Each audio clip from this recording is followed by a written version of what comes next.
Y me toca comenzar por la escritura jeroglífica egipcia, una de las dos que aparecen como primeras escrituras en la historia del ser humano.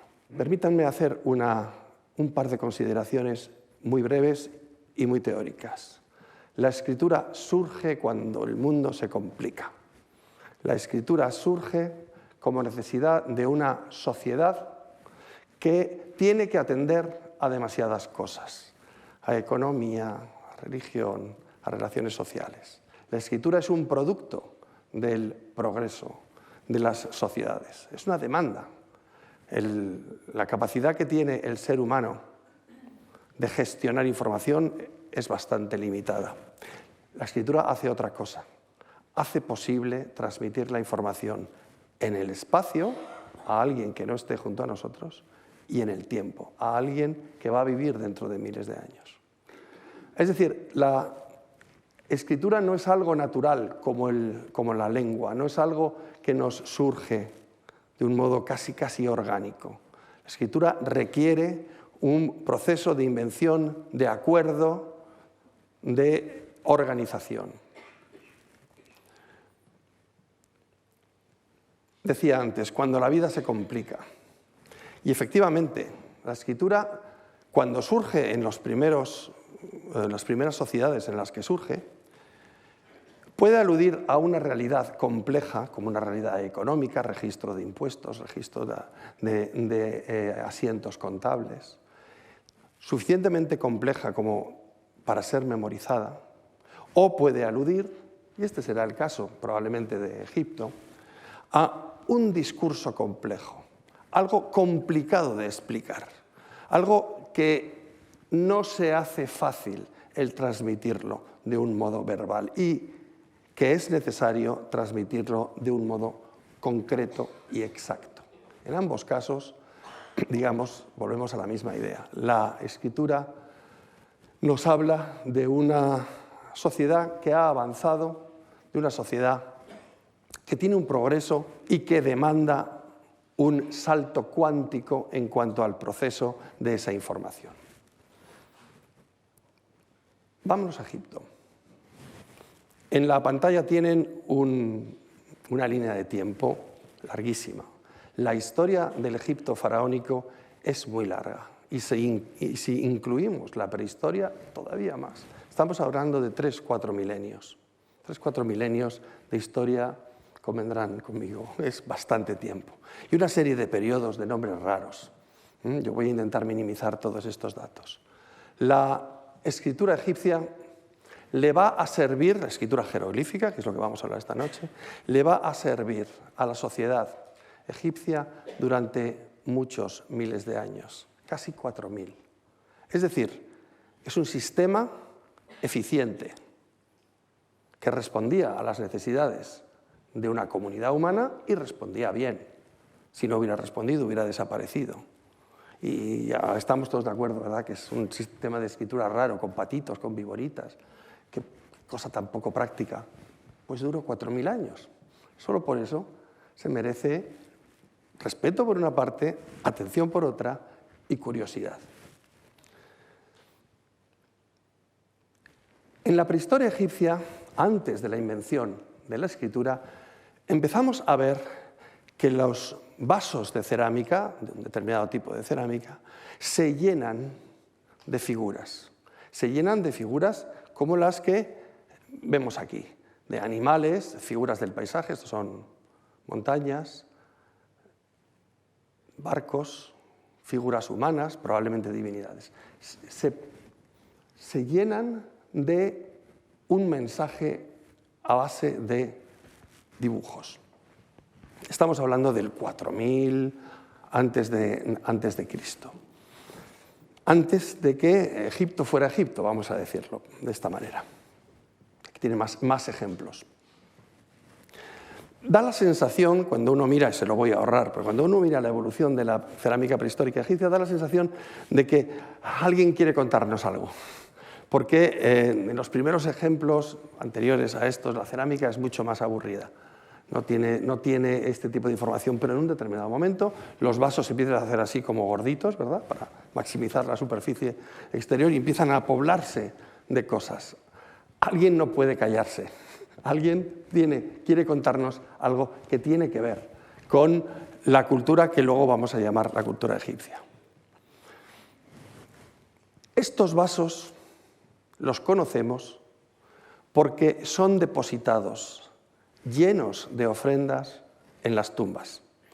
En la imagen tiene en la parte superior una tumba de en torno al 3000 mucho, a la parte inferior de la tumba, con una serie de vasos que contenían ofrendas para el difunto. Si tuviéramos tiempo hablaríamos de por qué las ofrendas a la religión, pero no lo tenemos.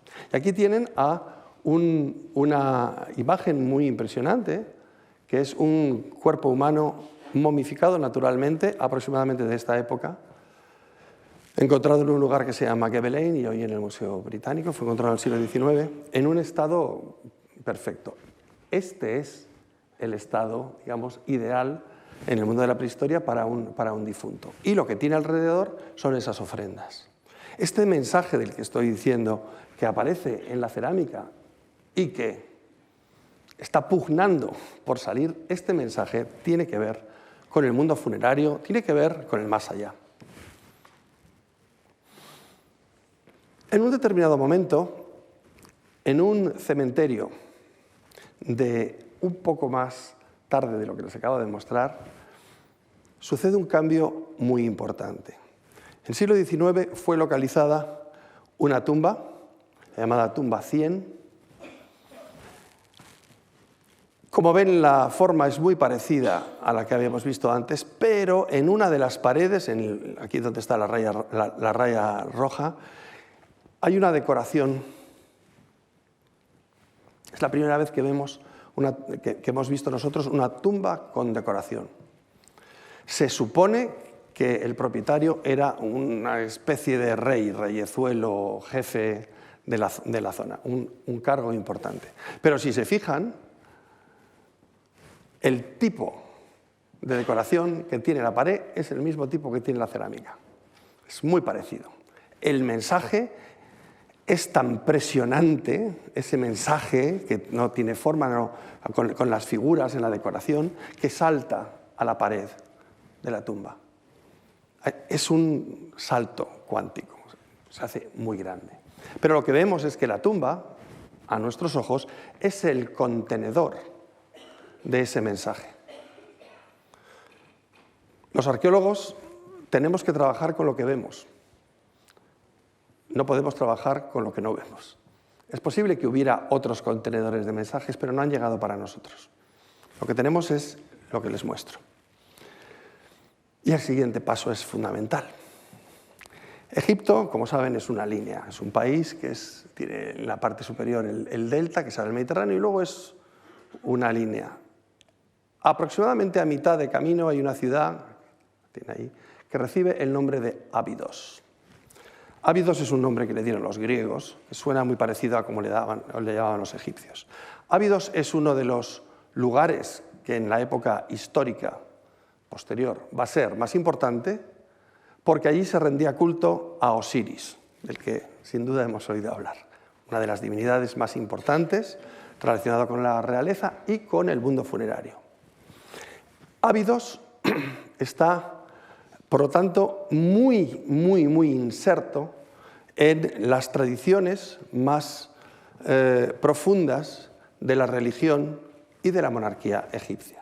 Los primeros reinos de los que sabemos, estos óvalos que tienen aquí son más o menos los reinos de los que sabemos antes de que se unificaran y se creara Egipto, están en esta zona. Y uno de ellos es Abidos, como pueden ver. Tenemos ahí marcado.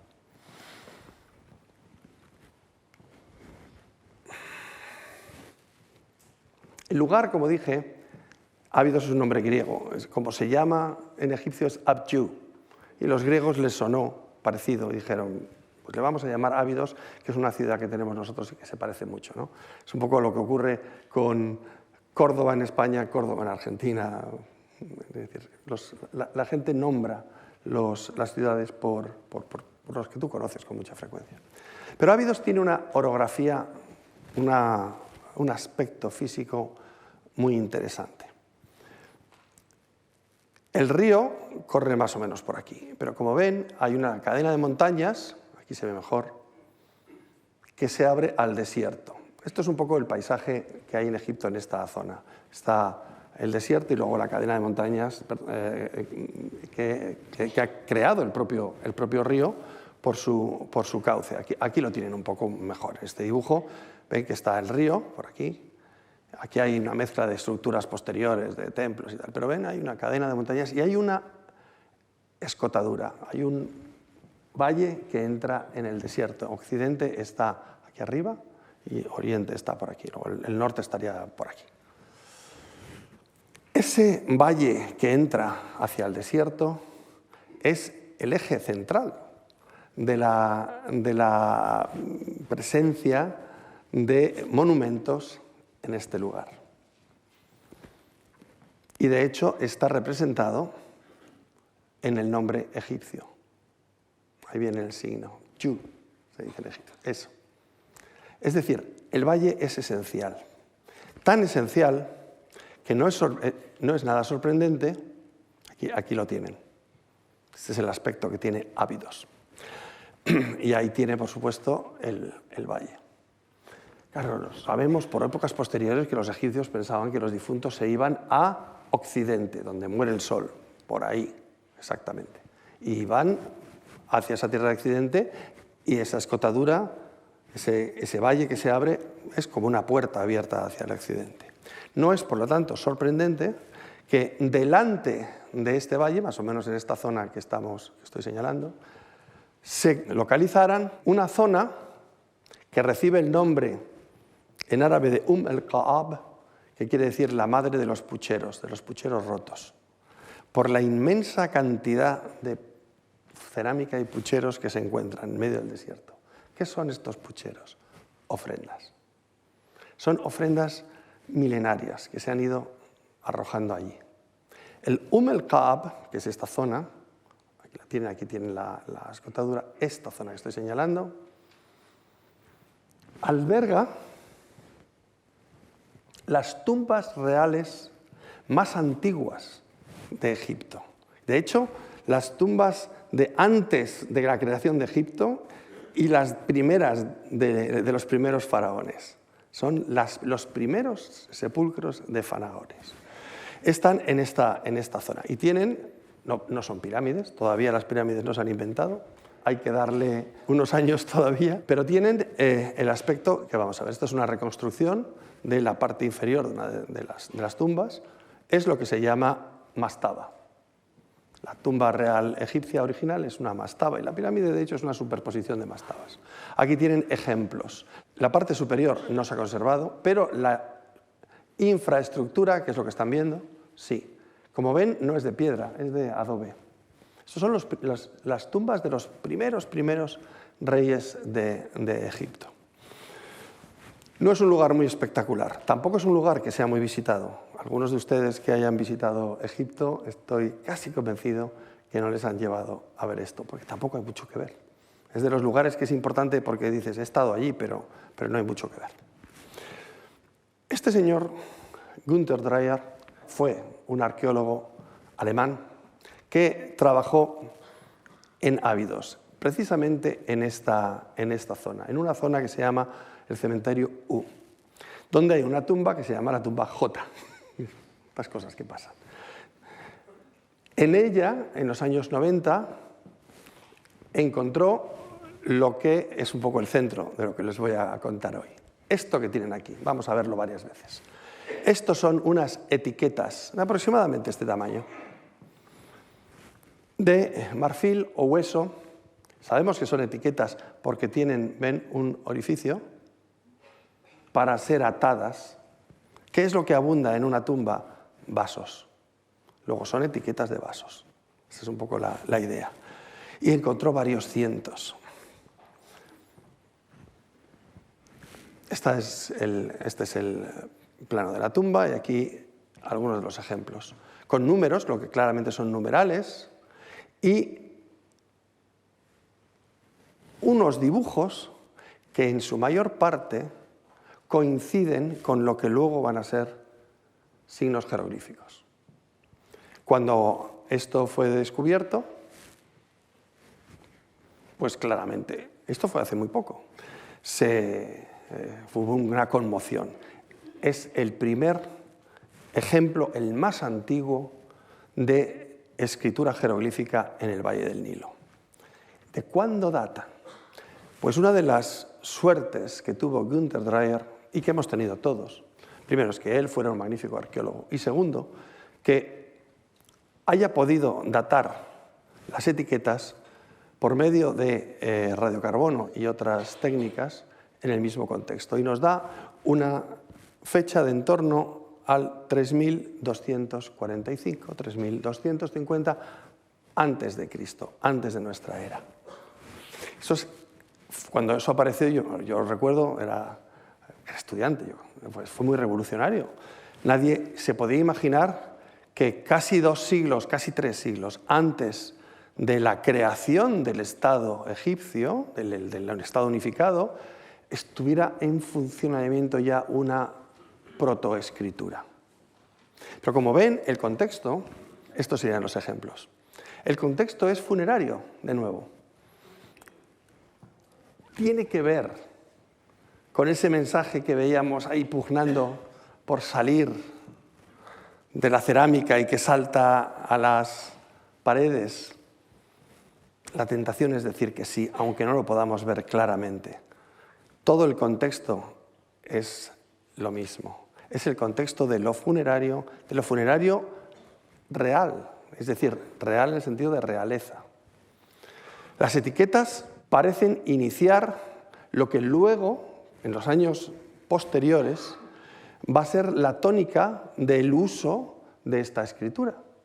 Esta escritura empieza a aparecer en sellos como este. Sellos, esto es una pella de barro utilizada para tapar una vasija y tiene una impronta con el nombre de un rey, que ya se puede leer. Igual que esto es otra impronta de sello. Esto se lee, es el Horus, Men y aquí pone Nar, Mer. Es decir, el uso en los primeros años es un uso muy limitado, son signos muy pequeños. Hacia el 2900, como 300 años después, vemos en determinados monumentos aparecer más ejemplos de escritura, pero normalmente nos hablan del nombre del rey y o de alguna acción, como aquí, donde dice, primera vez que se golpea el este. Y aquí volvemos a tener el nombre. Han transcurrido 300 años y el uso que se le da es escribir el nombre. Aquí tenemos otro ejemplo. Aquí tenemos más o menos el ejemplo. En un determinado momento se complica. Estas etiquetas, ven que estas siguen siendo etiquetas más complicadas. Por lo pronto tienen un signo curvo a un lado, que es lo que luego sabemos que es el signo de año. Es la palabra rampet, que quiere decir año, y que es parte, por supuesto, del vocabulario egipcio. Y da la sensación de que lo que está diciendo es el año en el que el rey hizo la carrera sagrada de tal, el año en el que el rey destruyó el año en el que... Es decir, la etiqueta es como la etiqueta de un vino. Cosecha viene del año en que el rey hizo esto, lo otro, lo demás allá. Está calificando aquello a lo que estaba atado. Las ofrendas, en definitiva. Este es el uso, llevamos como quien dice 300 años de uso de lo que se está de uso de escritura, y lo que se está escribiendo es esto. Alguno diría, bueno, pues para ese viaje no necesitábamos alforjas, ¿no? Estos son más ejemplos de este tipo de escrituras de primera época. Son etiquetitas muy pequeñas. Marcas en vasos. Esto es muy posterior. La idea de que en la tumba de alguien muy importante lo principal es todo lo que se lleva allí, todas las ofrendas que llegan, está expresada en épocas posteriores en este tipo de decoración. El poder de una persona, especialmente de un rey, una de las maneras de medirlo es de cuán lejos o de cuán complicado sea que vengan algunas de las cosas que han sido ofrecidas en su tumba. En épocas posteriores se ve con estas figuras de personas que están llevando ofrendas. Cuanto más ofrendas se colocan, mejor.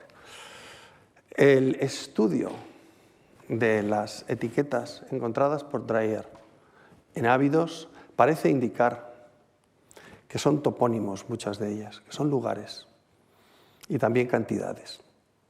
Lo que nos haría pensar que están expresando los lugares de procedencia del contenido de los vasos. Los vasos ya no existen, la cuerdecita tampoco, por lo tanto no tenemos manera de saber, los vasos se rompieron.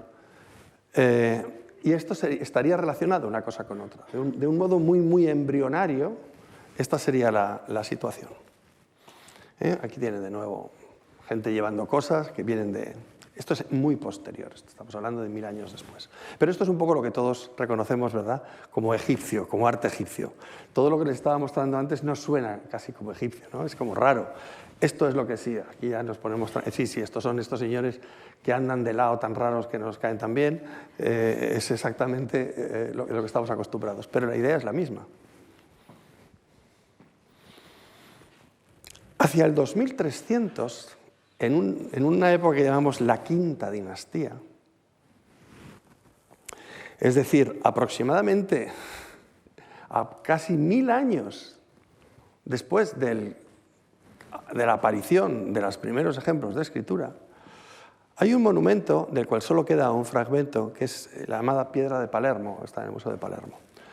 Son los anales, se les llama anales, de los reyes, de los primeros reyes de Egipto, hechos mucho tiempo después. Es un documento que sería maravilloso tenerlo entero, se tiene solo un fragmento, estas cosas ocurren.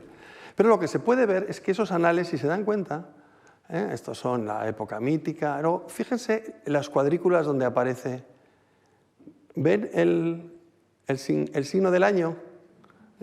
Es lo mismo, es el año de tal. Y en todas ellas, por cierto, aquí debajo se anota la altura de la crecida. El año de tal, que por cierto, el Nilo creció tanto. El año en que el rey visitó el templo, siempre son así, el año en que el rey visitó el templo de no sé cuánto, y abajo tantos codos de crecida. Esto parece, aquí lo tienen un poco mejor. Y la escritura ya está funcionando, ya lo podemos ver que es una escritura que funciona y que nos está dando una información legible, es perfectamente legible, lo podemos leer.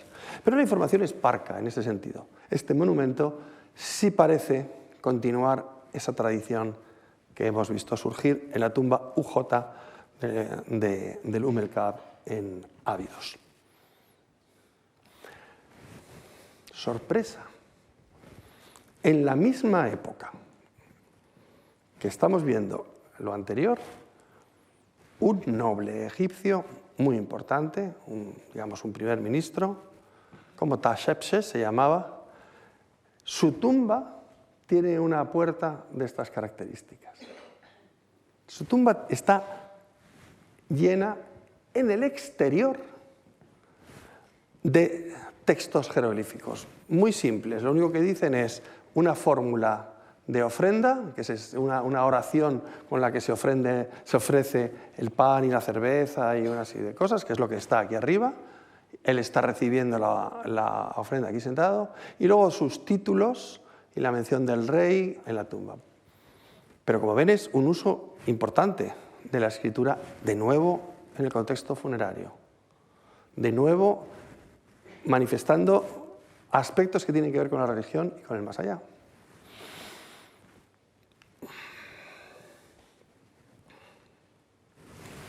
Y en esta misma época, justo en esta misma época, 1000 años, parece mentira, pero 1000 años después de la aparición de esas etiquetitas,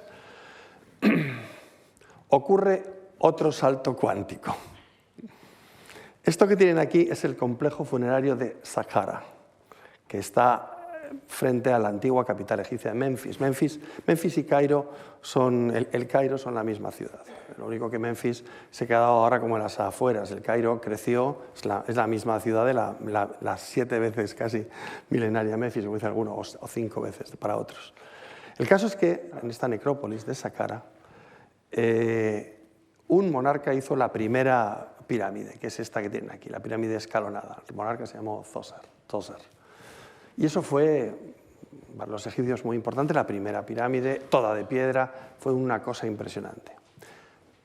300 años después, en la época que estamos hablando, 2300 antes de nuestra era, otro monarca se hace construir una cosa muy modesta, porque además en aquel momento no tenían capital para hacer grandes pirámides. ¿La ven ahí? Esa pirámide es del tipo de pirámides que van a hacer los egipcios después de hacer las de Giza. Realmente casi no parece una pirámide, ¿verdad? Lo que estamos viendo es el contenido interior, el cascajo interior, algo de la cobertura exterior, pero muy poquita cosa. Ahora, esta pirámide tan bochornosa, unas la pone al lado de la otra, que es un hito, y que para los egipcios fue el comienzo de este viaje de las pirámides. Y uno diría, hombre, si vas a hacerte una pirámide bochornosa, no te pongas al lado de la otra. Alguien sabía lo que se estaba haciendo. ¿Por qué? Porque dentro de los pasillos de esta pirámide, el rey se llamaba Unas, o Enis. Como ven, la fecha es la misma, 2300 aproximadamente. Dentro y de pronto, los corredores, las cámaras, todas las estancias del interior de la tumba se cubren de textos, se cubren de escritura. Han tenido que pasar 1000 años para que veamos este salto tan impresionante. Es como si surge de la nada.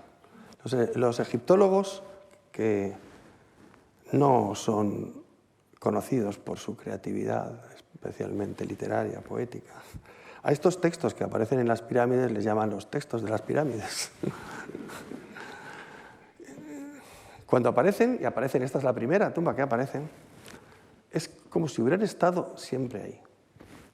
Vienen perfectamente configurados, lo que dicen son una serie de textos que describen de manera increíblemente alambicada y contorsionada y difícil, llena de metáforas, el viaje del difunto monarca al más allá. Y el más allá, en general, es el cielo estrellado de la noche. Todos estos textos están hablando de eso, y de una manera muy difícil, lo que decía antes, un discurso complejo. Hacen metáforas que hemos perdido, porque claro, hemos perdido el contexto. El lenguaje está perfectamente, esta es una fase del lenguaje que se conoce, se puede leer muy bien. No siempre se entiende a qué alude, claro, pero se puede leer muy bien. Y sobre todo, no hay fases de ensayo previo. Esta es la gran sorpresa. ¡Pum! Aparece como de la nada. Tenía que existir estos textos en otro formato antes, porque los textos de las pirámides son un conjunto, es un corpus de textos, es decir, vamos a pensar, son capítulo 1, 2, 3, se les llama recitaciones, pero recitación 1, recitación 2, recitación 3. Y cada rey, hasta el final del reino antiguo, elige, o alguien elige por él, cuáles de esas recitaciones pone en su tumba. Es decir, hay textos que no están en todas, hay algunos que están en todas.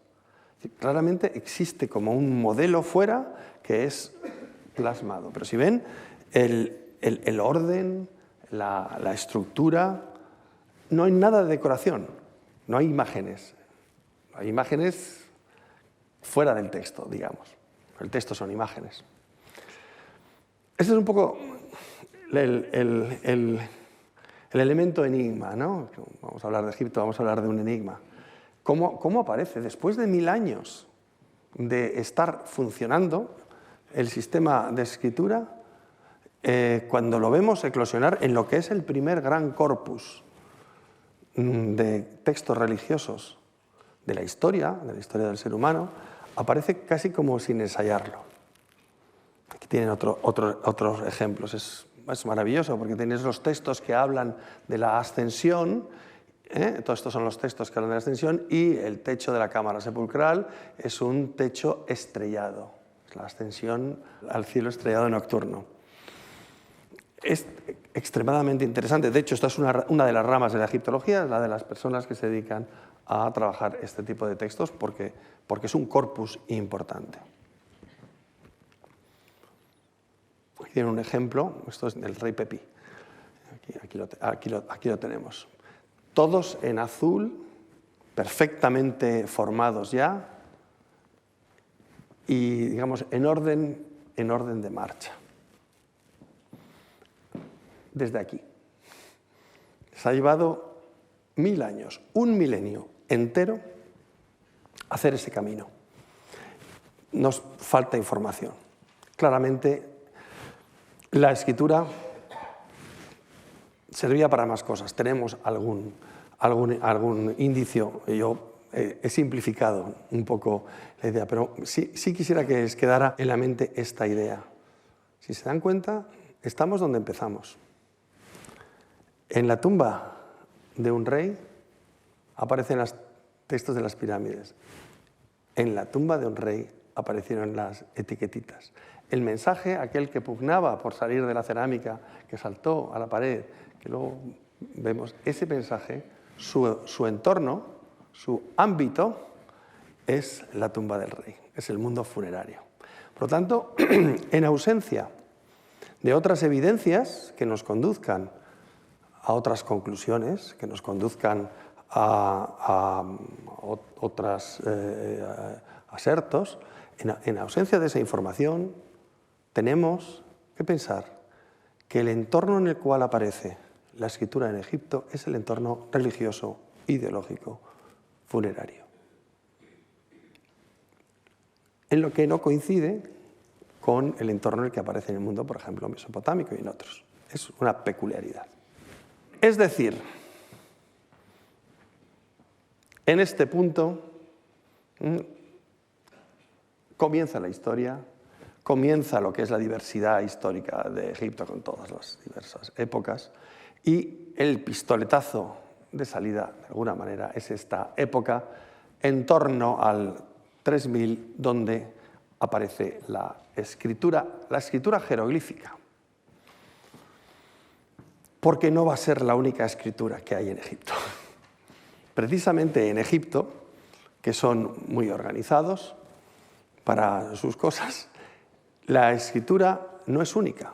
La primera es la escritura jeroglífica y es la que dura aproximadamente todo el periodo de tiempo que estamos cubriendo. Pero junto a la escritura jeroglífica aparecen otras escrituras que van a tener un papel increíblemente relevante dentro de la cultura. Pero son, y ya lo digo de antemano, adaptaciones, simplificaciones de la escritura jeroglífica. Por una razón. Porque la escritura jeroglífica, y ya desde su nombre, el nombre se lo dieron los griegos, grabados, glifein, sagrados, hieros. Grabados sagrados. La escritura jeroglífica se va a utilizar para aspectos religiosos relacionados con los dioses religiosos o relacionados con el rey. El resto de las necesidades del mundo se cubren con las otras escrituras. Eso limita mucho el uso del jeroglífico. Además, hemos dicho grabados, se hacen sobre la piedra o sobre superficies duras. Es cierto, también se dibujan. Pero en origen se graban. Claro, eso de práctico no tiene nada. Tener que dibujar animalitos en piedra, eso no es nada práctico para tomar notas, para mandar una carta, para llevar unas cuentas, para hacer un inventario. Eso no sirve, o sirve poco. La escritura jeroglífica, diré al final, que lo que hace es representar de modo físicamente similar la estructura del mundo. Un mundo lleno de personas, de animales, de objetos. Pero esto es complicado para el día a día. Y para el día a día, lo que los egipcios hacen muy rápidamente, enseguida. Hay quien dice que nacen a la vez, quien dice que nace la jeroglífica un poco antes. Los especialistas, para eso son especialistas, discuten sobre el origen. Pero lo que enseguida surge es una versión cursiva. Fíjense en esos dos signos y en los dos cocodrilitos de abajo. ¿Los ven? Son los mismos. Para el día a día, los egipcios hacen unos jeroglíficos escritos con pincel, con un pincel con tinta de hollín negra, que es una versión rápida de los jeroglíficos. Eso es lo que se llama escritura hierática. El nombre se lo dieron los griegos, llamándoles hierática sacerdotal, eso no se correspondía con la realidad. Esta es la escritura normal. Cartas, cuentos, inventarios, mensajes, eso se hace en hierático. A los niños que se les enseña a escribir, se les enseña el hierático. Una sociedad necesita mucha más gente que escriba hierático, que haga cartas, informes, cuentas. Mucho más gente que hace eso que gente que hace textos dificilísimos, teológicos y que van a acabar en la tumba de un rey. De eso se necesita poca gente. El máster de jeroglíficos lo hacía poca gente. Lo que los niños aprendían era esto. Es una versión de lo mismo, pero como pueden ver, ya necesita uno un ojo entrenado para ver, por ejemplo, ven ahí esos dos signos y miren los que son, pues, un ángel. Bueno, ya ahí necesitas el ojo entrenado para verlo. Este, por ejemplo, que es este señor aquí sentado, pues aquí está abreviado, ahí no lo ven. Pero en cambio, el cuenco que está al lado, sí lo ven. Esta sería, digamos, la escritura hierática, que se va haciendo, por cierto, cada vez más difícil de leer, como la letra de los médicos. La última fase de la escritura hierática es la escritura demótica, que los griegos pensaron que era popular, y no lo era. Es la última fase. Aquí ya la correspondencia entre el signo que se escribe y el jeroglífico hay que desayunar fuerte para verlo. ¿Por qué? Porque está lleno de abreviaturas, es mucho más difícil.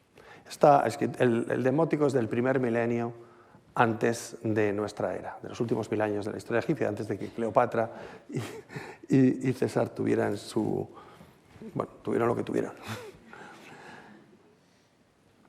Y aunque no es egipcia, pero es extremadamente importante, como van a ver, les voy a hablar de la última escritura que se utilizó para escribir la lengua egipcia. Porque hasta ahora solo he hablado de escritura y no he dicho nada de lengua. Para entendernos utilizamos las dos cosas, la escritura y la lengua. Cuando hablamos utilizamos la lengua, el lenguaje. Cuando escribimos utilizamos una escritura para representar ese lenguaje. Y una misma escritura puede representar varios lenguajes, como todos sabemos. Podemos leer, yo puedo leer finlandés, pero no me entero de nada. Lo puedo leer porque está en los caracteres que yo sé leer, pero no sé nada de finlandés. Es decir, hay una diferencia. Los romanos, cuando llegan a Egipto y se quedan con Egipto, a partir de Augusto, después de lo de César y Cleopatra que he dicho antes, los romanos siempre consideraron que Egipto pertenecía al ámbito griego. Porque cuando ellos se quedan con Egipto, Egipto hace 3 siglos que está en el ámbito griego, en las dinastías que llamamos tolemaicas, después de la conquista de Alejandro Magno. Es decir, la élite hablaba griego. Y Egipto está en el Mediterráneo oriental, en el ámbito helenístico y, por lo tanto, griego.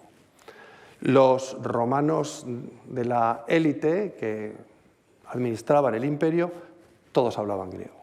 Era la lengua franca.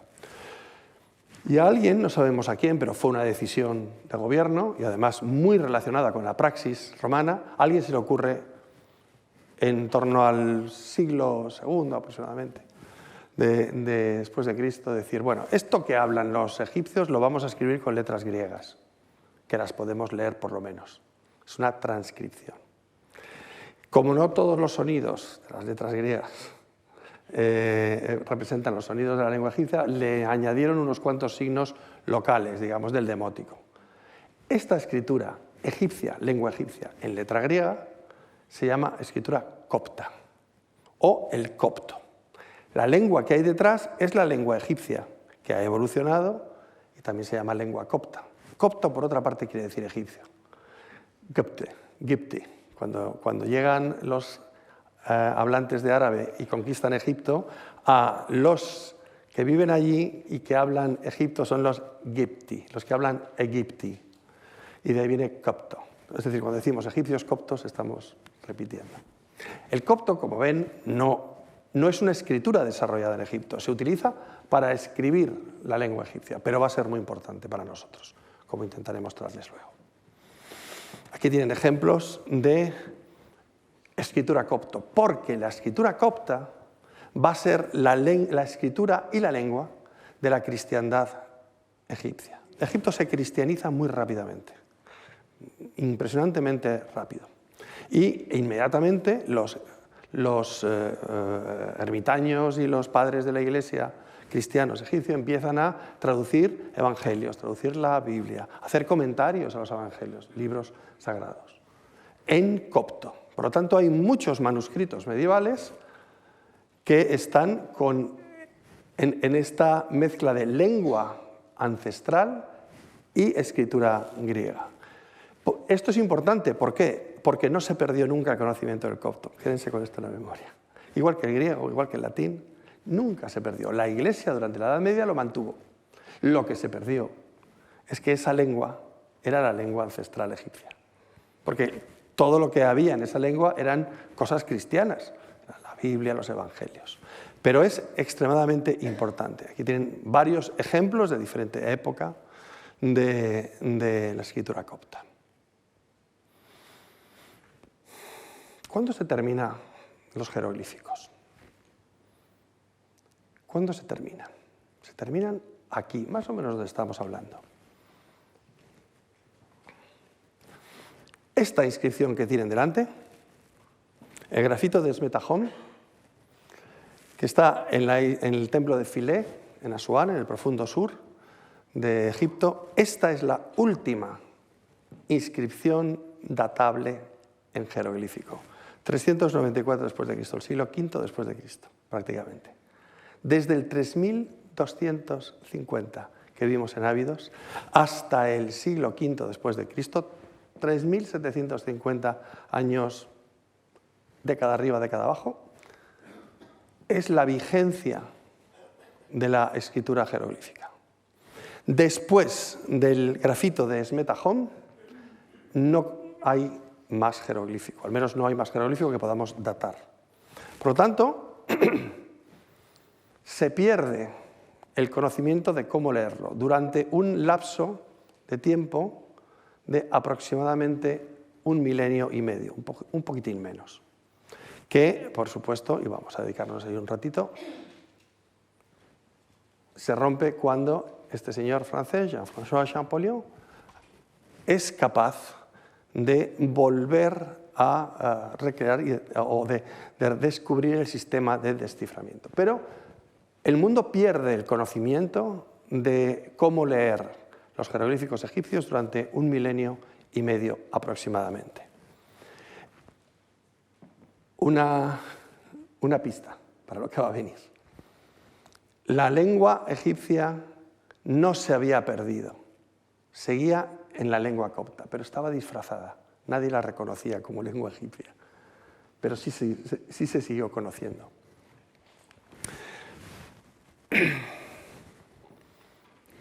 Vamos a hablar de cómo se produce esa recuperación.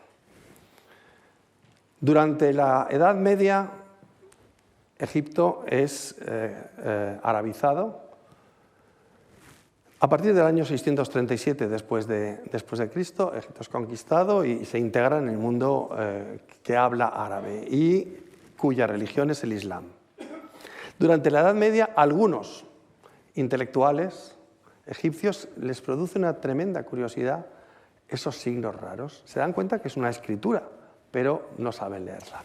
Y hacen intentos, como pueden ver, aquí tienen un par de ejemplos muy interesantes, de copiado y de elaboración. Pero claro, para un intelectual creyente en el seno del Islam, los monumentos del antiguo egipcio, los inscritos, tienen dos problemas muy grandes. El primero es que son anteriores al Islam y por lo tanto paganos. Y eso no está bien. Y el segundo es que tienen imágenes. Y las imágenes, como todos sabemos, no son tampoco bien recibidas en el seno de la religión islámica. Es decir, los jeroglíficos egipcios, a pesar de que hay interés, que no llega a nada, tienen elementos en su contra para poder ser estudiados. En el mundo occidental hay varios ejemplos, pero voy a señalar uno, quizá el más interesante. En el siglo XVII, este señor, el padre Athanasius Kircher, un jesuita alemán, su mundo es el de la Contrarreforma, que vive en Roma, no pone un pie en Egipto, pero claro, Roma tiene obeliscos egipcios, el sitio que más tiene, más que en Egipto.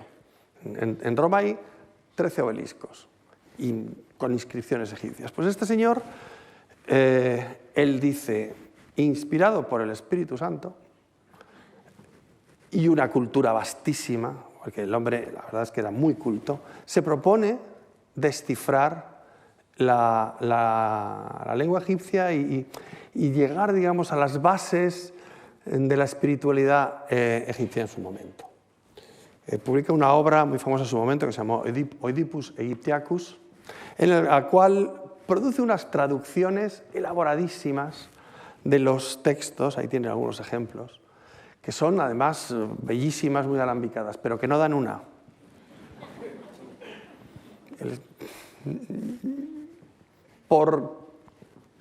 Porque es que ni se acerca, para nada. Pero, sin embargo, claro, tampoco había nadie que le pudiera decir, oye, te has equivocado, esto no es así. Con lo cual, el hombre tuvo un prestigiazo. Sus grabados, los grabados de las obras de Kircher son maravillosos. Son una preciosidad, como ven, son grabados del siglo XVII. Este es el obelisco salustiano de Roma, bueno, son una maravilla. Él se había basado fundamentalmente en una obra que es descubierta a finales de la Edad Media de un autor egipcio, se llamó Horapolo. Esta es una edición de finales del 15, principios del 16. Horapolo es un egipcio de raíz griega que sabe algo de jeroglíficos, pero ha oído campanas y no sabe dónde. Entonces, su información es tremendamente vaga. Esto, créanme, son versiones, por cierto, esto es de Durero, si mal no recuerdo, versiones de jeroglíficos egipcios. Pero es impresionantemente vago. Con esto no se puede traducir. Claro, el problema que aparece en Kircher y que va a aparecer en los siguientes años para el desciframiento es que los signos jeroglíficos, cuando nosotros los vemos, son tan obviamente cosas que reconocemos, son icónicos. Vemos un pato y la tentación que tenemos de decir, si alguien dibuja un pato me está contando algo sobre un pato. Y claro, decimos, bueno, si me fijo esto, que sería lo que llamamos el modelo simbólico, en el que el signo porta su significado por medio de la imagen, vale, me está diciendo algo sobre un pato, ¿pero qué? Es un ave, tiene plumas, se come, hace ruido. O sea, ¿qué me está diciendo del pato? El mensaje no se cierra. El sistema que llevó al desciframiento es diferente, es la aproximación fonética. Es sencillamente decir que por mucho que yo vea un pato, y que claramente es un pato, sin embargo, cuando yo lo veo, hago un sonido, y ese sonido, en este caso, es sa. Y ya no discuto más. Si tiene plumas, no tiene plumas, si es grande, pequeño, yo veo el pato y digo sa. Igual que nosotros vemos una A y decimos A. Eso produce un mensaje cerrado, sin capacidad de interpretación, pero permite que la comunicación se cierre. Hasta que los investigadores no llegaron al modelo cerrado, no se pudo dar con la clave del desciframiento, y eso llevó tiempo. Todos sabemos que el descifrador del sistema jeroglífico fue Jean-François Champollion. Pero Jean-François Champollion es el último de una serie de investigadores, cada uno fue poniendo su grano de arena. Y además, como ven en las fechas, todos vivieron más o menos en la misma época. Estamos viendo a hombres del 18, principios del 19, el siglo de las luces, la razón, la ilustración. Es un producto de la ilustración, el desciframiento. Jørgen Zoega era un danés, coleccionista de numismata, muy minucioso, pasó tiempo en Roma, se interesa por Egipto y hace una serie de observaciones interesantísimas. Empieza a pensar en el elemento fonético. No, esto probablemente en algún sitio hay sonidos. ¿Dónde pueden estar esos sonidos? Entonces se fija que hay unas estructuras, aquí las tienen como metidas en óvalos, con signos que se repiten. Son los mismos signos que se repiten. Y llega a la conclusión de que probablemente son los nombres de los reyes. Tenía razón. Les llamamos cartuchos desde entonces. Y esto es una lista antigua de un templo de Ramsés II, donde están los nombres de los reyes en sus cartuchos. Y Zoega piensa, probablemente los nombres de los reyes se escriben fonéticamente. Tenía razón, pero no podía demostrarlo. Åkerblad, que era sueco y alumno de este señor que está aquí, Silvestre de Sassy, trabaja junto con Silvestre de Sassy con textos demóticos, y empiezan a ver, por una serie de... Es complejo y se lo voy a ahorrar. Se dan cuenta de que en los textos demóticos sí parece que hay elementos fonéticos, es decir, signos que representan sonidos. Silvestre de Sassy, además, fue el maestro de otro señor, que fue Champollion. En medio de todo este lío, este señor no hizo nada de los fonéticos, pero les suena, ¿verdad? Este señor es comisionado por la naciente República Francesa para liderar una expedición militar a Egipto en 1798. Desembarca en Alejandría en julio de 1798, derrota a los gobernantes mamelucos y se queda como gobernante de Egipto. Por cierto, la primera vez que Napoleón tiene una experiencia de gobierno, parece que le gustó, porque luego vuelve a Francia y la desarrolla con cierto éxito. El objetivo es cortar a los británicos el paso a la India y ese tipo de cosas. Mientras esto está pasando en Egipto, los ingleses se enfadan, que estas cosas que les pilla de sorpresa y tiene que ver con lo naval en aquella época, les ponía muy nerviosos, y mandan una armada al mando de Nelson que destruye completamente a los barcos franceses en un lugar que se llama la bahía de Aboukir, donde, por cierto, en el fondo de la bahía están todavía los barcos franceses. Los franceses, por lo tanto, se dan cuenta de que no tienen salida, no tienen escapatoria, el ejército francés. Napoleón se escapa, abandona a su ejército y se va a Francia. En cualquier país normal le hubieran colgado de un árbol. En Francia le hicieron primer cónsul y luego emperador.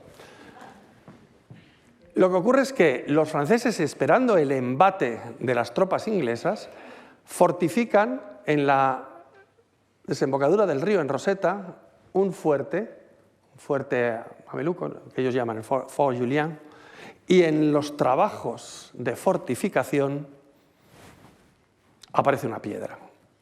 Y un teniente francés, cuyo nombre se conserva, el teniente Bouchard, se da cuenta de la importancia de esa piedra. Esa piedra tiene 3 tipos de escritura.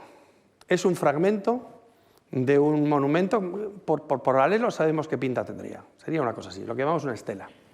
El texto de lo que presenta la piedra es la piedra de Rosetta. Rosetta es el sitio donde aparece, está en el Museo Británico, botín de guerra de los ingleses a los franceses. La piedra de Rosetta tiene una parte superior en jeroglífico egipcio, una parte media en demótico, grabado, y una parte inferior en griego clásico. Claro, el griego clásico se leía perfectamente. El texto es como para aburrir a varias dinastías de ovejas. Un texto de exenciones fiscales a los sacerdotes por parte de un rey, un Ptolomeo, de un rey que se llama Ptolomeo. Es decir, el contenido del texto está en el texto griego. Primer elemento, si el texto es el mismo o muy parecido, por primera vez en época moderna hay un texto jeroglífico del que sabemos lo que dice. Más o menos. Claro, esto no es de saber leerlo, pero bueno, sabemos lo que dice, jeroglífico y demótico.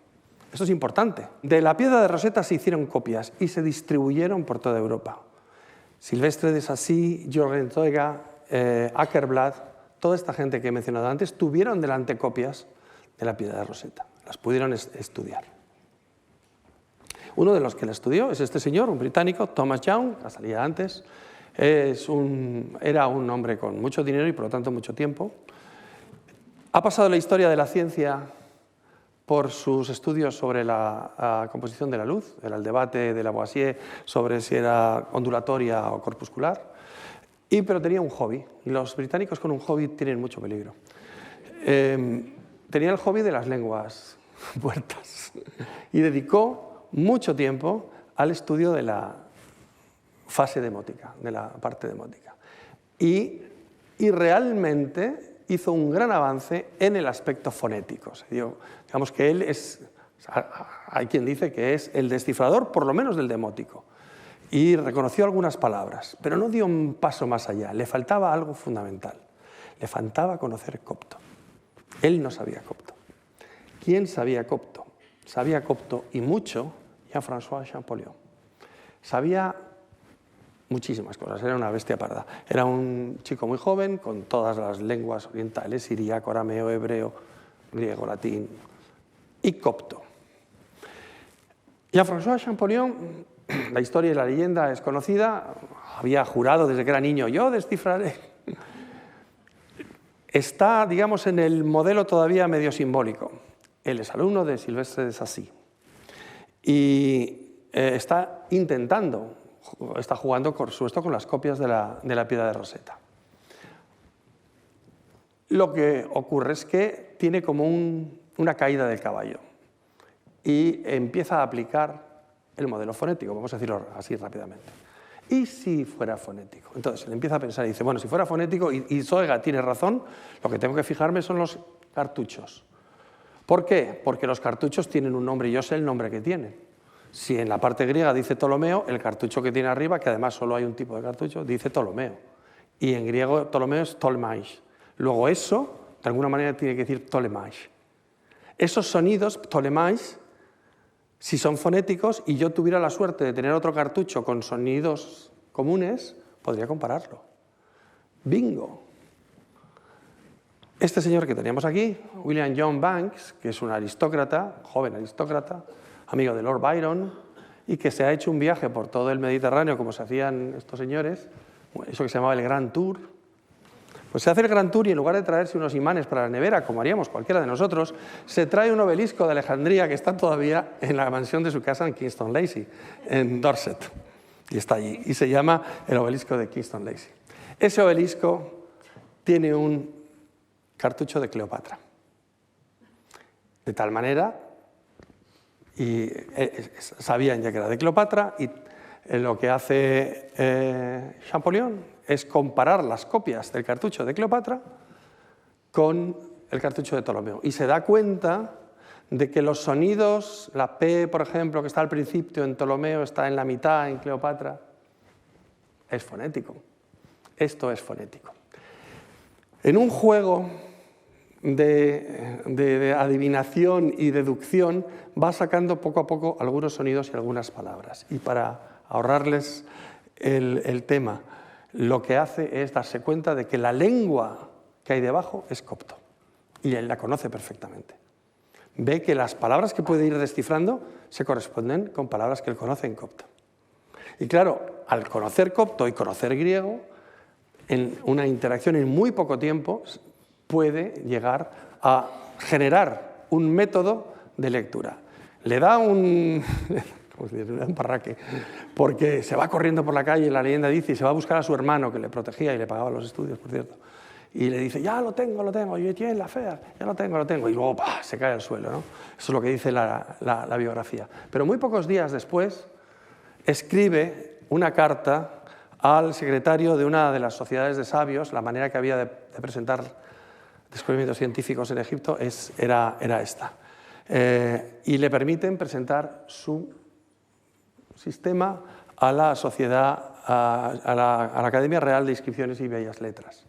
Esta es la edición de la carta Dacier, secretario, relativo al alfabeto de los jeroglifos fonéticos. Este es el pistoletazo de salida de la egiptología, 22 de septiembre de 1822. El sistema de Champollion adolece de muchos problemas, pero esa es la base. Champollion lee, ninguno de los anteriores pudo leerla. Champollion luego visita Egipto, es un hombre con una mala salud y la gramática ya no la ve. Él muere con apenas 42 años. Y la gramática la tiene que terminar su hermano, porque él muere antes, que era un poco su obra magna. Y esto es cómo se descifra. En gran medida, y para terminar, ¿cómo funciona? ¿Cómo va? ¿No? Si yo veo un polluelo y un señor con barba y una víbora y una planta y una bandera, ¿estoy hablando de señores con barba, víboras, plantas y banderas? No. La iconicidad no funciona. Los signos egipcios son muchos, son como unos 600 en la época clásica.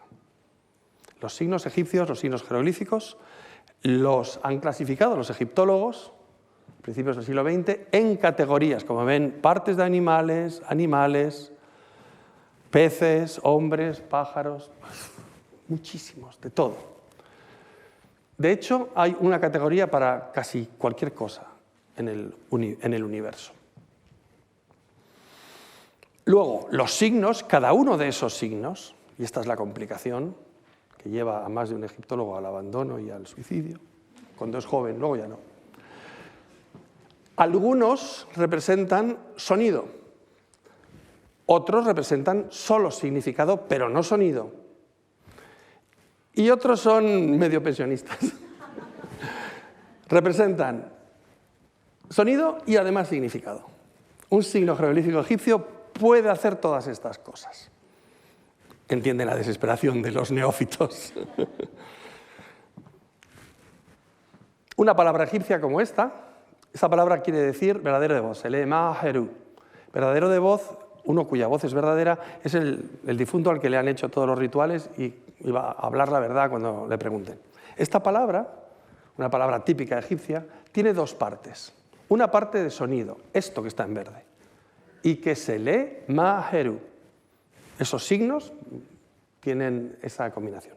Y tienen otra, normalmente, que es la última, que ya no se lee y que nos da idea de cuál es el campo de esta palabra. Como es algo de la voz, verdadero de voz, ese signo es cosas de la voz. De hecho, es cosas que salen de la boca. Por eso está señalándose en la boca. Como ven, esa información ya no es fonética, nos está ayudando a entenderlo. ¿Podríamos entender la palabra solo con el último signo? No, no podríamos cerrarlo, pero es un sistema interno que tiene la escritura jeroglífica para especificar mejor el significado de la palabra. Nuestro sistema no tiene eso, por cierto, no funciona así, es mucho más parco. Un ejemplo, y solo un ejemplo, para que vean un aspecto. Fíjense en la categoría de hombres, seres humanos, masculinos, actitudes, hay muchas. Vamos a fijarnos en el 22, aquí, que es este de aquí. Señor con báculo y cetro. Cuando nosotros vemos un objeto como este, que es una estela de ofrenda funeraria del reino antiguo de un señor que se llamaba Mereri, le vemos a él y tendemos a pensar que es un retrato de Mereri. Y es cierto, lo es. Pero Mereri aquí está representado en un monumento también con dos partes. Una parte que se lee, esto produce sonido al leerlo, y una parte que se entiende, porque Mereri es un pez gordo. Y todo lo que aquí tenemos es una ofrenda ante Osiris y toda una serie de títulos, de pan, cerveza para el gobernador, inspector de sacerdotes, guardián del ganado sagrado, Mereri. Es decir, esto es el equivalente de la parte de la palabra que hemos leído. Y lo otro es el jeroglífico. Y si se dan cuenta, es exactamente lo que es. El arte egipcio es caligrafía. Yo soy un poco extremista en esto, pero es un poco así. Para terminar,